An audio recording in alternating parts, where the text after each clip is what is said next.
Patterson and John Hennessy, two San Francisco Bay Area professors now associated with Google, have won the computing industry's top prize for revolutionizing processors with a technology called RISC. The pair won the 2017 AM Turing Award from the Association for Computing Machinery, a $1 million prize named after the British researcher who famously helped crack German Enigma codes in World War II and lay the foundations of computer science. The high-prestige award is considered the Nobel Prize for Computer Science. RISC, short for Reduced Instruction Set Computing, gave a major performance boost to processors, fueled the growth of upstarts like Silicon Graphics and Sun Microsystems, and paved the way for today's smartphone industry. It's been a remarkable success over the last 3 decades, and one emblematic of the Silicon Valley ethos of throwing out the old way of doing things. Patterson left, and John Hennessy won the 2017 ACM Turing Award for inventing RISC processors. They're now pushing special-purpose chips such as Google's Tensor Processing Unit Center for speeding up AI back in the early 1980s, when Hennessy at Stanford University and Patterson at the University of California at Berkeley were coming up with the idea. It wasn't so obvious the RISC technology would dominate. The initial reception was, these two academics are crazy. They don't know what they're talking about. This technology will never work in the real world, Hennessy recounted. But work it did. After all the debate, RISC did win the day from a technology standpoint, said Lindley Gwenapp, an analyst with the Lindley Group. Hennessy co-founded a startup called MIPS to commercialize his ideas, with Silicon Graphics the most notable customer, while the work by Patterson's team at Berkeley emerged as Sun Microsystems' Spark processor. They helped shift the computing industry from East Coast giants like IBM and Digital Equipment Corporation to Silicon Valley. It's RISC's turn to feel the pressure now, with the steady progress charted by Moore's law now faltering. Even RISC chips have lost luster. Much of today's excitement focuses instead on special-purpose accelerator chips that can speed up particular computing tasks like artificial intelligence. Patterson is now exploring that work at Google, which already is on its second-generation tensor processing unit for AI chores. Even so, RISC chips are still crucial where general-purpose processors are needed, which is just about everywhere, including devices that also benefit from accelerators. Apple's A series of processors for iPhones are RISC designs, as are Samsung's Exynos models and the Qualcomm chips that power countless Android phones. Even Intel, whose chips don't look like RISC chips from the outside, tuck RISC technology deeper inside for a speed boost to its x86 family of PC and server chips. Patterson, now a distinguished engineer at Google, was a computer science professor at UC Berkeley from 1976 to 2016. Hennessy is chairman of Google parent company Alphabet and was Stanford University's president from 2000 to 2016. The pair have worked together since before Google, though, as co-authors of Computer Architecture, a Quantitative Approach, a textbook nearly 2 decades old now and in its 6th edition.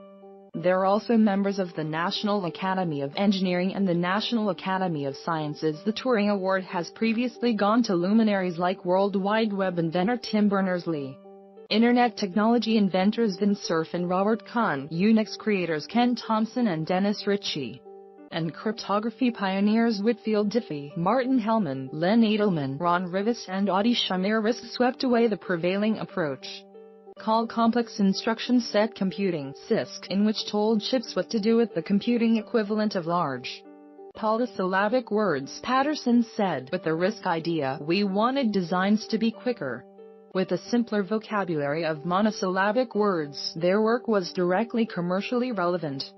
Programmers use tools called compilers to translate high-level languages better suited to human comprehension into the low-level machine code that the chips in computers understand. CISC designs dated to an era when programmers wrote much lower-level language called assembly language, and chip designs catered to that approach.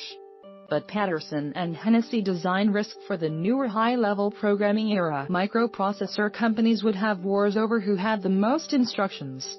Intel would come up with 3 new ones, then Zilog would add 2 more. Hennessy said no compiler in the world was ever going to use these instructions. It was a reflection of the era when people wrote a lot of assembly. RISC's more nimble design paved the way for technology that boosted processor performance. Gwenapp said, "One concept is pipelining, which feeds new instructions to the processor before old ones are finished executing for faster performance. Think of having a separate washer and dryer so you can wash one load of laundry while drying another instead of a combination appliance that can only do one thing at a time." Another is superscalar chip design, which lets a chip use multiple pipelines in parallel. As soon as you start pipelining, you're overlapping instructions and going superscalar, doing 2, 3 or 4 instructions at the same time. That whole philosophy of the RISC process didn't work very well, Gwenapp said. The insight Hennessy and Patterson had was, if we make these instructions simple, we can build much more complicated processors that can overlap instructions and become a lot more powerful. Processors are historically proprietary technology. Companies like ARM, whose technology is used in essentially all mobile phones, have open licensing policies. But it'll still cost money. But there's a new design changing those rules. RISC-V, pronounced RISC-V, it's entirely open, permitting anyone to use and adapt its design. The project began at Berkeley, and Patterson is vice chairman of the RISC-V Foundation Board. You can grab an open-source CPU off the internet, use the instruction set for free, do whatever you want, change it or build your own processor. These are things you haven't been able to do in the past, Gwenapp said. It's opened the door to creativity. People can build a CPU who couldn't before. Experimentation is great, but Hennessy doesn't expect any breakthroughs for chip design that will advance general-purpose processor performance the way RISC did. We would have found it by now, Hennessy said. Patterson agrees, but he and Hennessy aren't entirely pessimistic. For Hennessy, the key is to look beyond the old ways of improving processors.